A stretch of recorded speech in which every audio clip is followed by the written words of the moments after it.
मेरे सभी साथ मेरे सभी साथियों का बहुत बहुत यहाँ पर स्वागत है। आज हम प्रायोरिटी सेक्टर लैंडिंग और एग्रीकल्चर से रिलेटेड बहुत अच्छे टॉपिक्स को यहाँ शेयर करने वाले हैं, जो कि आने वाले एग्जाम में हमारे लिए बहुत ही ज़्यादा लाभदायक होंगे। तो आज चूंकि इंटरव्यू था, आप सभी लोग भी थोड़ा सा थक गए होंगे। तो एक बार मैं चाहता हूँ कि कोई मुझे ये बता दे कि हाँ, आपको स्क्रीन जो है वो प्रॉपर नज़र आ रही है और मेरी आवाज़ आपके लिए बिल्कुल क्लियर है। क्लियर है सर। जी सर। तो चलिए फिर हम आज के सेशन को स्टार्ट करते हैं। तो ये आप पीछे देख रहे हैं ना, ये जो बुलेट ट्रेन है, इसकी खासियत ये है कि ये चलती बहुत तेज है। तो आज आरआरबी के एग्जाम में हमारे लिए कंप्लीट भी जल्दी जल्दी करना है और नॉलेज भी एकदम जल्दी जल्दी अपने अंदर उसको पुटअप करना है। तो बिना देर करते हुए हम आज के सेशन को स्टार्ट करते हैं। आ,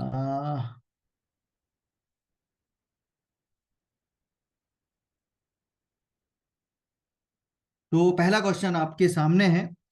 RBI has stipulated that advances to priority नहीं, सेक्टर। नहीं दिख रहा है, नहीं दिख रहा है। एक मिनट, शेयर नहीं हुआ स्क्रीन, जस्ट अ मिनट। नहीं।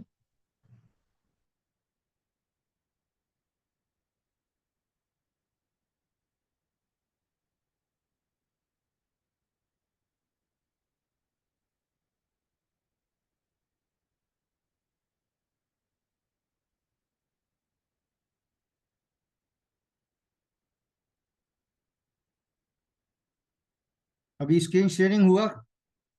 नहीं।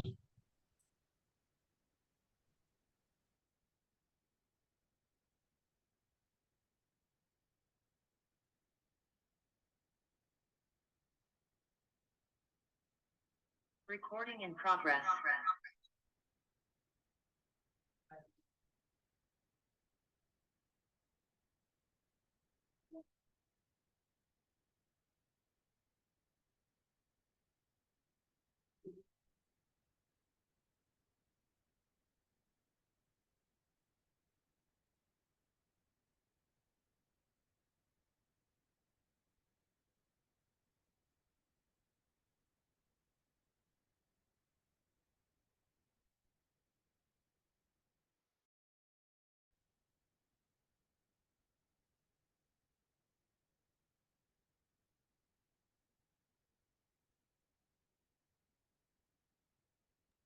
आ गया।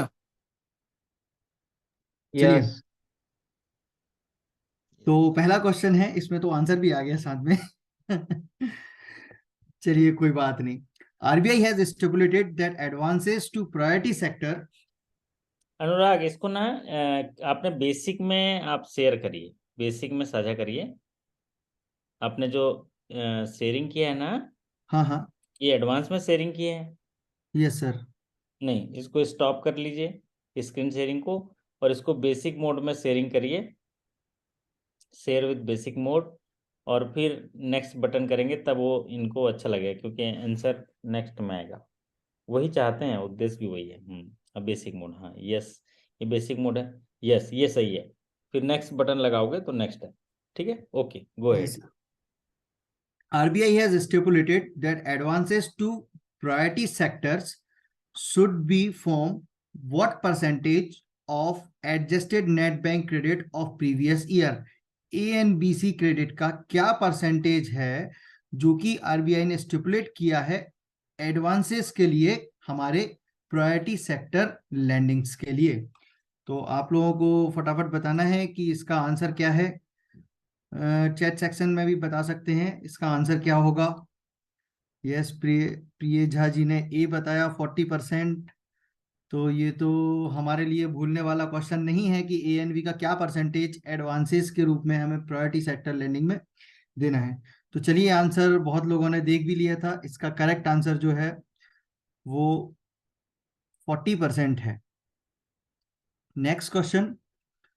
Percentage of ANBC of credit equivalent amount of off balance exposure, whichever is higher, is the target under agriculture in priority sector lending. Simple सा मीनिंग है कि agriculture का priority sector में एएनबीसी के according क्या परसेंटेज होना चाहिए।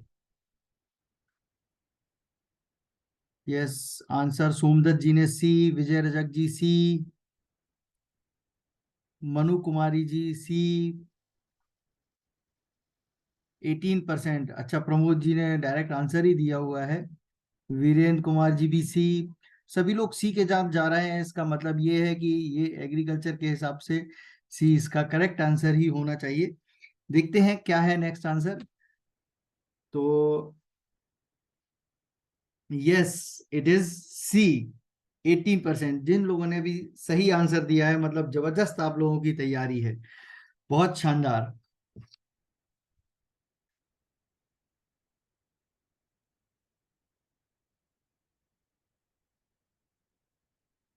परसेंटेज ऑफ एएनबीसी और credit equivalent amount of of balance exposure, whichever is higher, is the target under advances to weaker section for commercial bank as per the revised priority sector guideline। इसका मतलब है कि vehicle section के लिए commercial bank में priority sector के लिए of balance एएनबीसी का क्या परसेंटेज रहने वाला है। तो यस, इट इज 12%। जिनका भी 12%, सभी लोगों ने आंसर दे दिया है और मेरी स्क्रीन पर भी आंसर शेयर हो गया था। तो आप सभी लोगों के लिए बहुत बहुत बधाई कि आप सभी लोगों को आंसर पता है। और जिनको नहीं पता है तो वो इस चीज को याद रख सकते हैं कि जो वीकर सेक्शन है उसके लिए जो एडवांसेस के लिए हमको हायर परसेंटेज देना है, वो एएनबीसी का जो परसेंटेज है वो 12% होगा। चलिए next question. Loan up to 75 lakhs against pledge or hypothecation of agriculture produce for a period not exceeding how many month forms part of farm credit under agriculture as per priority sector lending guideline। इसका मतलब यह है कि 75 लाख तक के loans जो charges create करे हैं हाइपोथिकेशन ऑफ एग्रीकल्चर प्रोड्यूस पर, क्या में फॉर्म क्रेडिट में प्रायोरिटी सेक्टर लेंडिंग में मैक्सिमम से मैक्सिमम कितने महीने तक का हाइपोथिकेशन हम उस पर ले सकते हैं। तो जैसे कि फसल की बात है तो फार्म क्रेडिट के अंदर हम जो भी चार्जेस या जो भी हम एडवांसेस देते हैं, एक लॉजिकल क्वेश्चन है कि उसमें हम मैक्सिमम कितने महीने तक का हमको हाइपोथिकेशन चार्जेस लगाना है। तो आंसर शेयर करें आप लोग, क्या आंसर्स हैं। Yes, 12 months. प्रमोद जी ने कहा 12 मंथ्स, वीरेंद्र जी ने भी कहा 12 मंथ्स, वाल्मीकि जी ने भी कहा 12 मंथ्स। तो चलिए इसका आंसर देख लेते हैं कि इसका सही आंसर क्या है। Yes, it is 12 months. 12 महीनों के लिए ही हम एक हाइपोथिकेशन का चार्जेस उनकी फसल पर या एग्रीकल्चर एक्टिविटीज पर लगाते हैं। Next question. Under ancillaries activity in agriculture loans up to how many crores to cooperative society of farmers for disposing of the produce of the members is covered under priority sector lending। कितने करोड़ तक का loan ancillaries activity के लिए cooperative societies के द्वारा cooperative societies में और farmers को हम दे सकते हैं प्रायोरिटी सेक्टर लेंडिंग में। तो आंसर इस पर कल भी बहुत अच्छा डिस्कशन हुआ था कि कितना हम इसमें लोन दे सकते हैं। तो ये है 5 करोड़ तक का लोन हम प्रायोरिटी सेक्टर लेंडिंग में इन एग्रीकल्चर की एंसिलरीज की एक्टिविटीज में दे सकते हैं। Next, for the purpose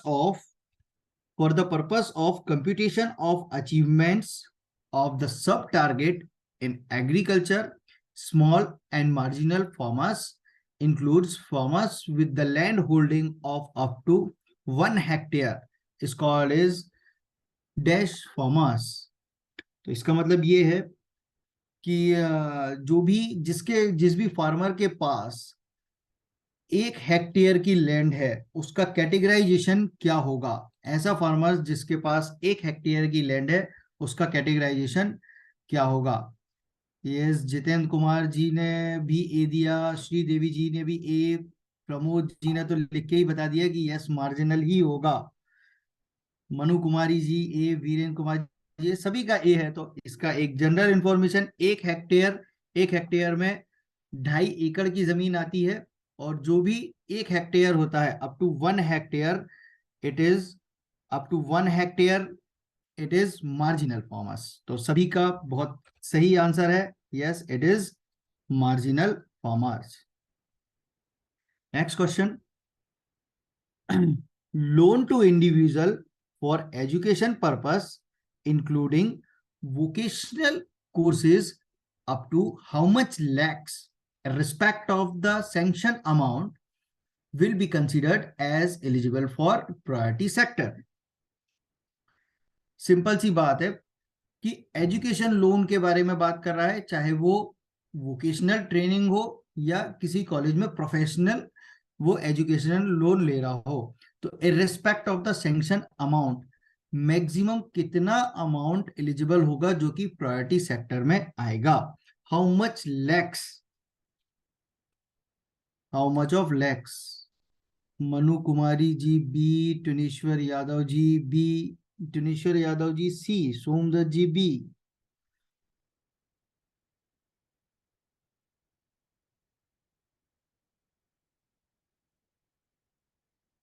Shekhar Das ji B, Sonal Kumar ji B, Virendra Kumar ji 2020, Jai Kumar Singh ji का भी बी। चलिए देखते हैं क्या है इसका आंसर। तो yes it is 20 lakhs। 20 lakh तक का भी जो लोन रहेगा वो चाहे वोकेशनल ट्रेनिंग के लिए हो या फिर प्रोफेशनल कोर्सेज के लिए हो, प्रायोरिटी सेक्टर में 20 लाख रुपए तक का एजुकेशन लोन आएगा जो कि प्रायोरिटी सेक्टर में रहेगा। Next, loan to individual for housing up to how much of rupees lakhs in metros come under the priority sector। कितने लाख रुपए तक का लोन मेट्रोज में प्रायोरिटी सेक्टर के अंदर आएगा, हाउसिंग लोन की हम बात करें तो आंसर अनामिका जी 35 lakhs, मनीष कुमार जी 35 lakhs, वीरेंद्र कुमार जी भी 35 lakhs, प्रेझा भी ए, सभी लोग 35 lakhs की तरफ जा रहे हैं। तो देख लेते हैं क्या है answer. Yes it is 35 lakhs। 35 lakhs तक का जो लोन है जो मेट्रोज में हम देते हैं वो प्रायोरिटी सेक्टर्स में आएगा। चलिए बहुत शानदार आप लोग आंसर्स का जवाब दे रहे हैं, बहुत शानदार हमारी तैयारी है, और मेरी सभी साथियों के लिए एक बार फिर से बहुत बहुत बहुत दिल से हार्दिक शुभकामनाएं हैं कि हम सभी साथी इस आने वाले एग्जाम्स के लिए सफल हों और अपने नॉलेज में वृद्धि करते रहें। चलिए तो अगले क्वेश्चन की तरफ रफ्तार करते हैं। Loans to distressed person not exceeding how much of rupees per borrower to prepay their debt to non-institutional lenders come under priority sector lending। Manu Kumari ji ने आंसर दे दिया है 1 लाख रुपीज, दयाज सर ने भी 1 लाख, राजीव सर ने भी 1 लाख, सभी लोगों के 1 लाख आंसर आ रहे हैं।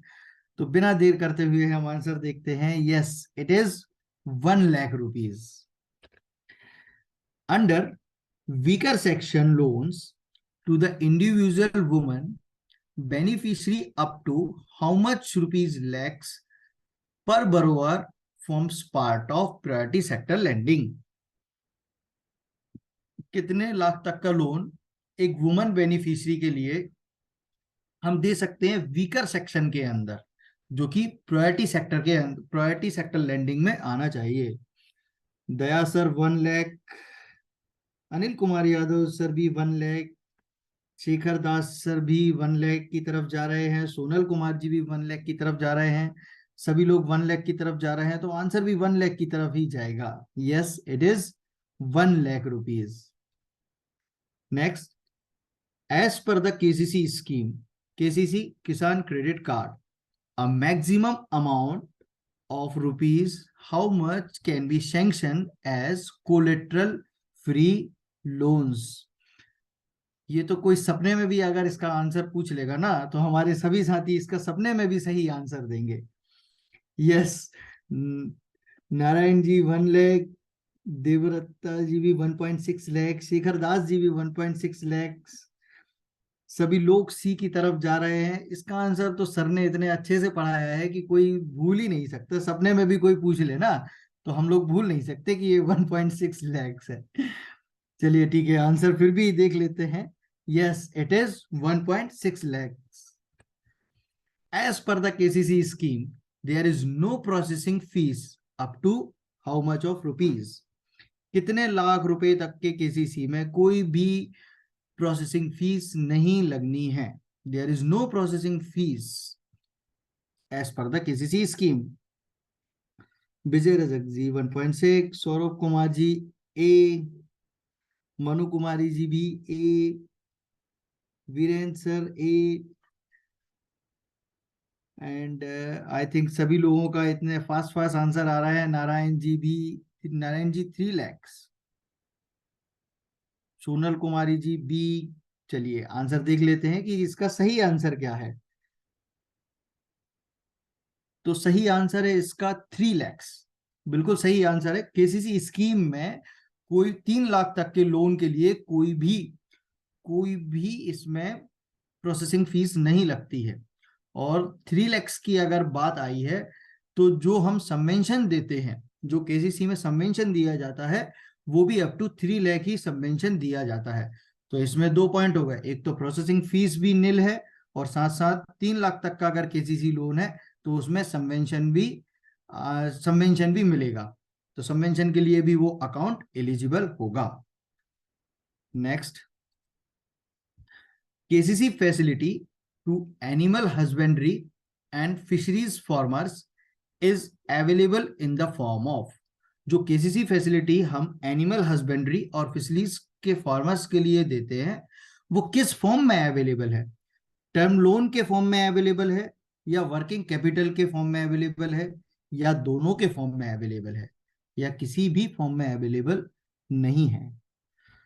तो आंसर भी बहुत फास्ट आ रहे हैं, मैं पढ़ ही नहीं पा रहा। राजीव नयन जी बहुत, मनु मैम ने भी आंसर दिया है बहुत, ट्विनेश्वर सर ने भी आंसर दिया है बहुत, अनिल कुमार सर भी सी, कृपा सागर सर भी सी, जय कुमार सिंह सर सी सी सी। सभी लोग इसमें सी में जा रहे हैं कि यस, उनको फिशरीज और एनिमल हस्बेंड्रीज में टर्म लोन के रूप में भी दे सकते हैं और वर्किंग कैपिटल के रूप में भी दे सकते हैं। देखते हैं आंसर क्या है इसका। तो yes, it is working capital के रूप में इसको दे सकते हैं, एनिमल हस्बेंड्रीज में एंड फिशरीज फार्मर्स के रूप में। जो केसीसी फैसिलिटी है, जो एनिमल हस्बेंड्री के रूप में और फिशरीज फार्मर्स के लिए हम देते हैं, वो हमारी वर्किंग कैपिटल के रूप में दोनों को देते हैं। तो जिन लोगों का आंसर गलत हुआ है वो प्लीज उसको करेक्ट कर लीजिए। सबको गलत है। What the processing fees is applicable for KCC loan above 100 lakh is what percentage of the loan amount? जो केसीसी की प्रोसेसिंग फीस होगी एबव 100 लैक्स के एबव जो प्रोसेसिंग फीस होगी वो क्या होगी? ये भी हम लोगों ने बहुत अच्छे से पढ़ा हुआ था। जो केसीसी हमने पढ़ा हुआ है उसमें बहुत शानदार तरीके से पढ़ाया है, और आई थिंक कि सभी को याद होगा इसके बारे में। आंसर सभी लोग दे रहे हैं B, Pradeep Kumar ji B, Somdutt ji B, Anil Kumar Yadav ji 0.25, सभी लोग पी बी बी पर जा रहे हैं।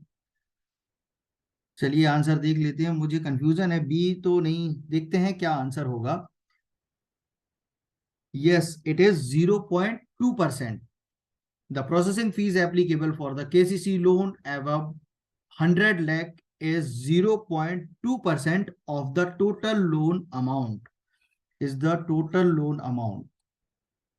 0.2% of the total loan amount. Yes, it is correct answer, 0.2%. Next, सभी लोग अब इसको याद रखें, 0.25 की जगह इसको याद रखें 0.2. As per the SHG agree scheme, no collateral and no margin is charged up to how many lakhs rupees? SHG self help group की एग्री स्कीम में कोई भी कोलेट्रल नहीं लेना है, कोई भी मार्जिन नहीं लेना है, बट उसकी एक लिमिट है कि कितने लाख तक का अगर लोन है उसमें हमको कोई भी कोलेट्रल या कोई भी मार्जिन नहीं लेना है. तो सभी के आंसर्स यहाँ पर रिसीव हो रहे हैं. 10 लाख, 10 लाख, शेखर दास जी 10 लाख, कृपा सागर जी 10 लाख. सभी के आंसर मैच कर रहे हैं, मतलब आंसर कहीं जा ही नहीं सकता 10 लाख के अलावा. तो यस, आंसर भी हमारा 10 लाख है. तो बहुत शानदार, सभी को बहुत बहुत शुभकामनाएं. और सभी लोग बहुत शानदार तरीके से यहाँ पे प्रदर्शन करते हुए.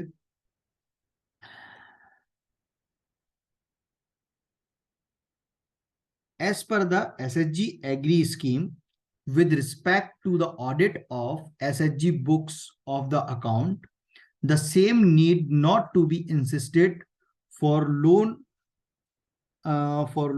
under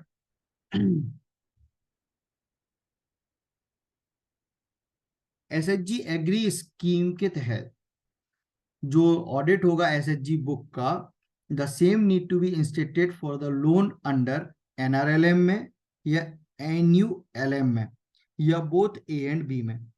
NRLM एंड NULM का जो फुल फॉर्म है वो मैं बता देता हूं, national rural livelihood mission, and NULM का होता है नेशनल अर्बन लाइवलीहुड मिशन. तो अनिल कुमार यादव जी का आंसर आया है A, NRLM. मनु कुमारी जी का भी आंसर आया है A, श्रीदेवी जी B, कृपा सागर जी का A, Somdatt ji A, Rana ji A. चलिए देखते हैं एक बार क्वेश्चन को फिर. क्या बोल रहा है? सेल्फ हेल्प ग्रुप की बात कर रहा है एग्री स्कीम में with respect to the audit of SHG book of account. SHG book of account के बारे में. The same not to be insisted, the same need not to be insisted for the loan under NRLM या NULM. Answer देखते हैं क्या है, both A and B. अब यहां पर सभी को लग रहा था कि आंसर A होना चाहिए क्योंकि एग्री स्कीम की बात करी गई थी, बट क्वेश्चन में ध्यान देने वाली ये बात थी कि यहाँ पर SHG बुक ऑफ अकाउंट्स के बारे में बात कर रहा है. वो किसके बारे में? With respect to audit of SHG book of accounts. तो जब बुक ऑफ अकाउंट्स की बात होगी तो उसमें NRLM भी होगा और NULM भी होगा. आई थिंक कि ये पॉइंट आप सभी लोगों को क्लियर हो गया होगा. नहीं अनुराग, मैं बता दे रहा हूँ, इसमें मैं सुन लिया अभी, है ना. तो जी अनुराग, सर. मेरी आवाज आ रही है? हेलो. Yes sir. हाँ, इसमें क्या है यस सर. Yes sir. कि जब भी कोई SHG होता है ना, SHG, तो SHG को लोन देने के लिए वो कहा गया है कि अगर NRLM और NULM में लोन दे रहे हो तो उनके बुक्स की ऑडिट करने की कोई जरूरत नहीं, उनको बिना ऑडिट के दे दो. ये बात कही गई है, ठीक है. मतलब अगर NRLM के लिए कोई SHG लोन लेने आता है आपके पास, NULM के लिए लोन लेने आता है, तो आपको need not required to insist the SHG for audit of the SHG books. उनके जो अकाउंट्स होते हैं, बुक्स होते हैं, उनके ऑडिट करने की जरूरत नहीं है. लेकिन अगर NRLM और NULM के अलावा कोई प्रोजेक्ट लेके आते हैं, 10 लाख का, 20 लाख का प्रोजेक्ट करना है, फूड डेयरी प्रोसेसिंग की यूनिट लेके आनी है, तब उनको बुक्स की ऑडिट करानी होती है ना.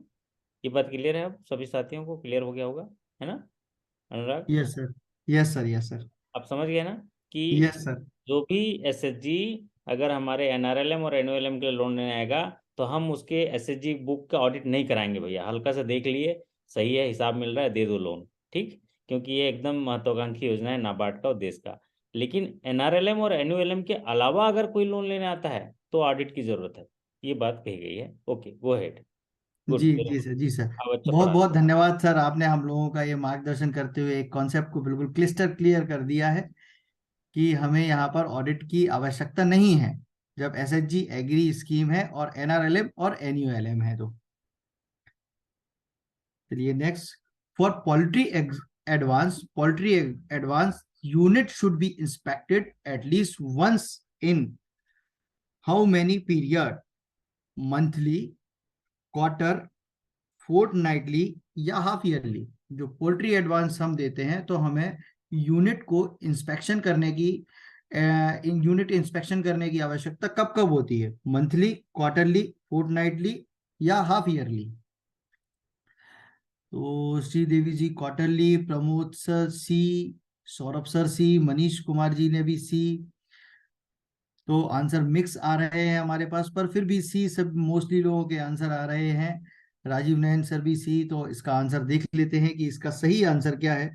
बट सी आंसर में फोर्टनाइटली, हर 15 दिन में तो शायद पोल्ट्री फार्म की विजिट करना मुश्किल है। फिर भी देख लेते हैं क्या आंसर है इसका। सही आंसर है क्वार्टरली बेसिस पर। जो पोल्ट्री फार्म एडवांसेस हम देते हैं तो हमको यूनिट क्वार्टरली बेसिस पर इंस्पेक्शन उसका जरूरी रहता है, क्वार्टर। चलिए देखते हैं अगला क्वेश्चन क्या है। As per the guideline on agriculture loan product, micro finance institutions, NBFCs, non NBFCs, the type of facility is in the form of. As per the guideline of agriculture loan product, agriculture loan product की guideline के अनुसार micro finance institution NBFC या non NBFC. तो इन NBFC या non NBFC के लिए the type of facility क्या होगी, किस टाइप की फैसिलिटी इसमें प्रोवाइड की जाएगी, is in the form of working capital या फिर टर्म लोन या दोनों ही, बोथ ए एंड बी, या नन ऑफ दीज। तो आंसर्स देख लेते हैं कि सभी के तो सी सी सी आंसर आ रहे हैं। सभी के आंसर सी आ रहे हैं, both both both both both. तो आंसर भी सी ही होगा। जब आप सभी लोगों के आंसर आ रहा है तो मैं भी आप सभी के साथ जाऊंगा। Yes, answer is C, both A and B. इनको वर्किंग कैपिटल के रूप में भी मिलता है और टर्म लोन के रूप में भी। Next, for the product tractor and other farm machinery financing, the minimum land holding is. Tractor and other form machineries मतलब अलाइड मशीनरीज के लिए अगर हम फाइनेंसिंग करते हैं तो उसमें मिनिमम लैंड होल्डिंग कितनी होनी चाहिए। ए 4 एकड़ अगर इरिगेटेड है तो, और बी 8 एकड़ अगर अनइरिगेटेड है तो, and C both A and B. तो आंसर सभी के देख रहे हैं यहाँ पर, सी सी सी सी, आंसर सभी का सी आ रहा है। और मैं भी इसमें सी के साथ ही जाऊंगा क्योंकि सी ही इसका करेक्ट आंसर होना चाहिए। Yes, both A and B. Irrigated land 4 एकड़ होनी चाहिए और अनइरिगेटेड लैंड 8 एकड़ होनी चाहिए। हम सभी लोगों के आंसर एकदम करेक्ट हैं और इसलिए सभी लोगों के लिए एक बार बढ़िया सी तालियां हो जाएं कि हाँ, सभी लोगों के आंसर करेक्ट हैं और सभी लोग एकदम सही दिशा में हम लोग आगे बढ़ रहे हैं। Next, as per the guidelines on financing to cold storage product, the type of facilities is in the form of. Cold storage के लिए अगर हम फाइनेंसिंग करते हैं तो उसमें हम किस टाइप की फैसिलिटी देते हैं कोल्ड स्टोरेज में। क्या working capital, term loan, OD, या all the above. Cold storage के लिए जो भी हम लोन देते हैं उसमें किस तरीके की फैसिलिटी हम उसको प्रोवाइड कर सकते हैं। क्या उसको वर्किंग कैपिटल ही देंगे, या टर्म लोन देंगे, या ओडी के रूप में देंगे, या सभी के रूप में दे सकते हैं as per the choice of customer और हिज रिक्वायरमेंट। तो सभी के आंसर तो डी डी डी आ रहे हैं। सभी ने बिल्कुल ऑल एकदम जबरदस्त तरीके से फायरिंग कर दी है डी की। तो इसका आंसर डी के ही साथ जाएगा। जब सभी का आंसर डी है तो आंसर करेक्ट ही है, डी। यस, बिल्कुल करेक्ट है आंसर डी। ने जो अब यहाँ पर हमने एक बहुत ही अच्छी क्विज खेली, इस बिल्कुल ट्रेन की रफ्तार के साथ ही हमारी रफ्तार मैच करती हुई हमने ये क्विज देखी, जो कि आरआरबी स्पेशल थी। हमारा प्रायोरिटी सेक्टर लैंडिंग उसमें कवर हुआ, और कुछ क्वेश्चंस हमने केसीसी के भी देखे हैं। और सर के विचार के साथ हम अपनी जिंदगी को आगे बढ़ा रहे हैं। तो उनका एक विचार एक फिर से एक साझा किया हुआ है, जो अपनी जिंदगी में कुछ पाना चाहते हैं वो समुंदर में भी पत्थरों के पुल बना लेते हैं। तो ऐसा ही हम सभी साथियों को भी करना है। जो हमारी सर की आशाएं हैं उन पे हमें भी खरे उतरना है, और एक इस लंबे समुंदर की दूरी है जो हमें मंजिल तक पहुंचा पहुंचा रही है, उस दूरी पे पत्थरों के पुल बनाकर हमें अपनी सक्सेस तक पहुंचना है। तो आप सभी लोगों के लिए बहुत बहुत धन्यवाद, जो भी पार्टिसिपेंट अभी यहाँ पर मौजूद थे। और सभी के लिए बहुत बहुत धन्यवाद, सभी के लिए बहुत बहुत शुभकामनाएं हमारे आने वाले एग्जाम्स के लिए। मैं रिक्वेस्ट करता हूं विजय सर से कि सर प्लीज हम लोगों का फिर से एक बार उत्साहवर्धन करते हुए इस सेशन को कंप्लीट करने की कृपा करें। ओके, बहुत बढ़िया अनुराग, आपने एक छोटा सा सेशन लिया और इसमें सवालों पे चर्चा की। और जब भी हम ऐसे सवालों पे चर्चा करते हैं तो आप हमेशा यकीन मानिए आपके निर्णय लेने की क्षमता में बढ़ोतरी होती है और आप और बेहतर कर पाते हैं। और जब सवालों का सामना करते हैं तो आप में एक साहस होता है कि जब प्रमोशन एग्जाम में आएंगे तो आपको वो प्रैक्टिस जैसा लगेगा। और फाइनल मैच होगा वो हमारा जीत के बहुत करीब होंगे, लेकिन वो प्रैक्टिस जैसा आपको लगेगा क्योंकि वो काम आप रोज कर रहे हैं।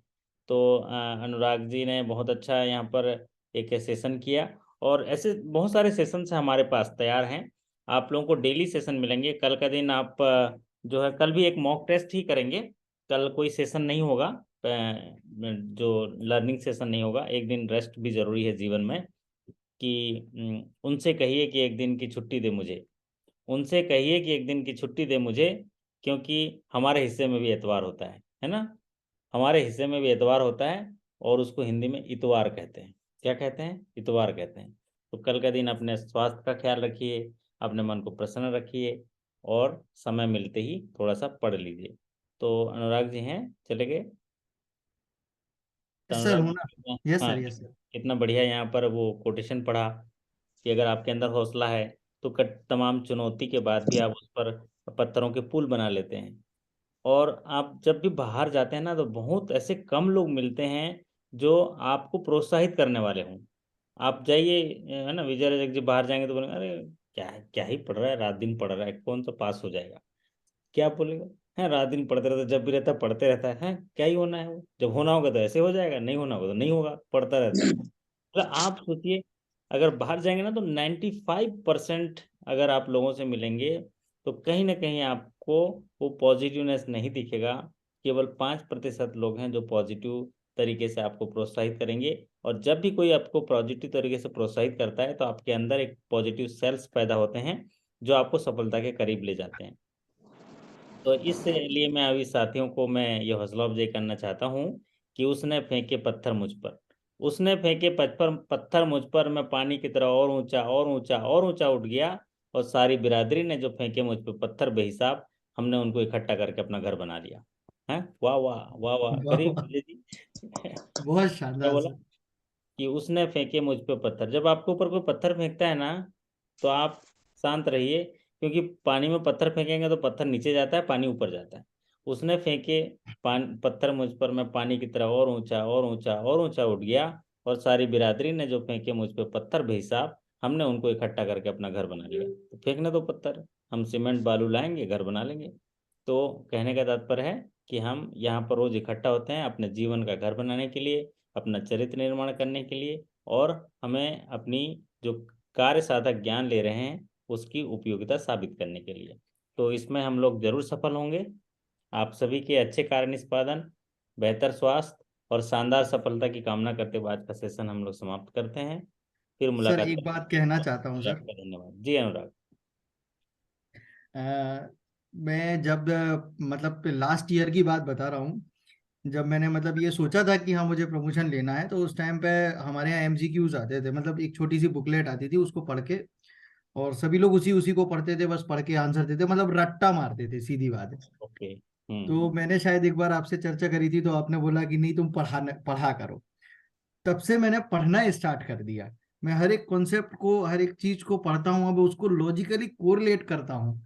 तो बैंक में भी मेरी जो छवि बन गई है ना, वो अब ये बन गई है कि अगर किसी से कुछ नहीं बन रहा तो अनुराग से जाके पूछ लो, वो आपको उसका आंसर भले सुबह नहीं शाम को देगा, बट वो उसको तरीके से वो बिल्कुल पॉइंटेड करके देगा।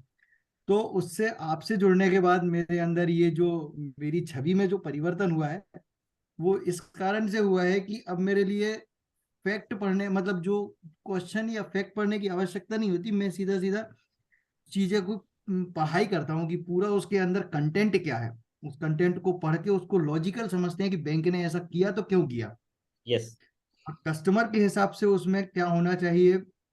और दोनों को जब हम कोरिलेट करते हैं तो फिर वो चीजें हमेशा के लिए याद हो जाती हैं, फिर हम भूलते नहीं हैं। तो वो फिर हमें एमसीक्यूज में भी बहुत फायदेमंद होता है फिर। तो कितनी भी बुक्स हम पढ़ लें एमसीक्यूज की, सभी के डेटा मैच कर जाते हैं, और एक मतलब कॉन्फिडेंट अपने आप निर्मित हो जाता है। तो सभी साथियों से है कि भाई आप लोग जो भी है कंटेंट पूरा पढ़ें, कोई भी चीज है, किसी भी लोन के बारे में या किसी भी चीज के बारे में, तो कंटेंट पूरा पढ़िए, आपको बहुत मजा आएगा उसके अंदर पढ़ने में। बहुत बढ़िया, बहुत बहुत सही बात कही। जब हम पढ़ते हैं ना तो उसमें आत्मसात होता है। आत्मसात होता है मतलब अपना दिल समझ लेता है, अपना माइंड समझ लेता है। और जब आपका माइंड समझ लेता है तो फिर याद रखने की जरूरत नहीं है। ठीक है। जैसे कि हमारे विजय रजक जी समझ गए कि सर के सामने रहेंगे तो सब चीज़ मिल जाएगा, तो ये इनका माइंड समझ गया, मतलब इनको सब मिल जाएगा। Okay, all the best, thank you. Sir फिर मुलाकात करेंगे कल। और दीपक यादव जी सफलता पाए हैं, तो हमारे तमाम साथियों की ओर से बहुत बहुत बधाई दीपक जी। आपकी वजह से रिटर्न एग्जाम में पास हो गया सर, वाह बहुत बढ़िया बहुत बढ़िया। तो सर आप, एक सवाल। हाँ जी सवाल पूछिए जी। नमस्ते सर। नमस्ते जी। सर ये कह रहा था सर, ग्रामीण बैंक का मतलब कि फ्यूचर क्या है सर, समझ में नहीं आ रहा है कुछ, सर बता सकते हैं सर? बस एक लाइन में जवाब देता हूँ, बहुत ज़बरदस्त फ्यूचर है। और आप इसको व्यक्तिगत तौर से और अच्छा बना सकते हो। पर्सनली मुझे कॉल करिए, मैं आपको गाइड करूंगा, क्योंकि आप मेरे टीम के मेंबर हो। ठीक है।